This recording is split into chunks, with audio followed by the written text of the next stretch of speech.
to me, it just is so logical. Just like in the physical world, Right. we separate children from adults. Why? Because we want children and adults to have different experiences. Yeah. Do you want your 8-year-old driving a car Right. or voting or right? So drinking alcohol? The entire legal system is built Right. on this different treatment for children versus adults. Mm-hmm. The same needs to be true online. Almost every digital space should be age verified in some way. Yeah. So we can separate children from adults so that we can treat children differently. And this is where I'm going to say something a little provocative to the adults listening to this. Go for it. For years, parents and adults have sacrificed children at the altar of adult privacy. Mm-hmm. Yes. We are reluctant to share anything. And there's a part of me that goes, I kind of get why when you see how data breaches and other things happen. But Right.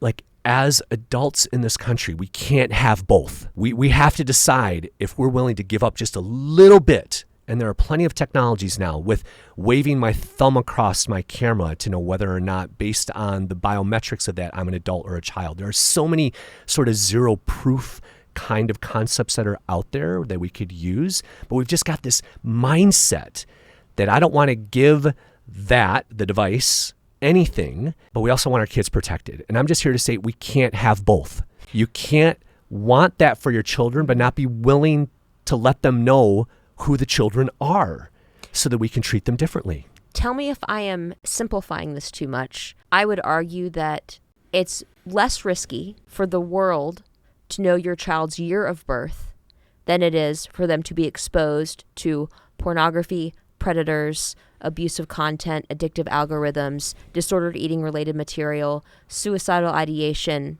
et cetera, et cetera, et cetera. Right. You're talking about something that's very near and dear to my heart, which is a risk, right? There's every digital decision we make. This is my mindset going back to my consulting days with Right. E&Y. I was a risk consultant. Like, that was my job, was to help businesses mitigate risk. Right.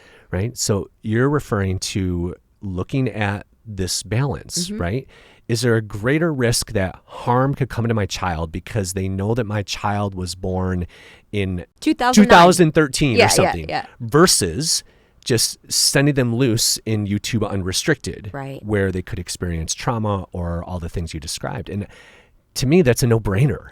I mean, it's a no-brainer. So I know you weren't trying to lead me to that, but I mean, I would offer as just a response for any parent, look at the balance of risk. Mm-hmm.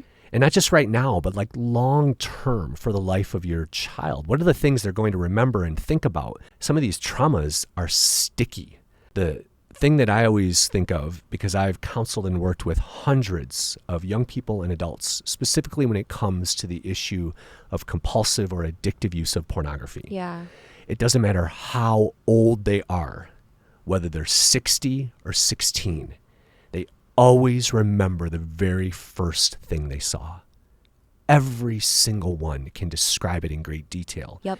It is a sticky thought. It's a shadow on the brain You're absolutely right. that cannot be forgotten. Mm-hmm.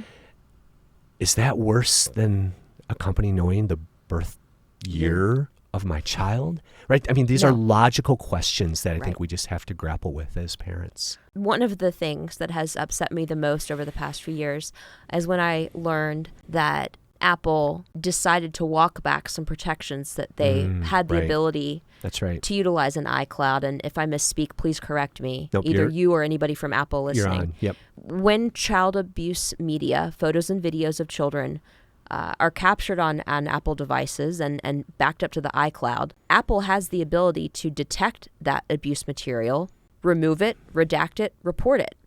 We Apple, could be making a dent in the protection, prevention, rehabilitation of one of the most horrific crimes that exist in this globe. Mm-hmm. And they decided not to move forward with that because of privacy That's right. concerns. That's right. Did I get any of that wrong? Nope. 100% correct. There's a quote out there from a former Apple executive, and I'm going to not get it quite right, but the spirit of it is this.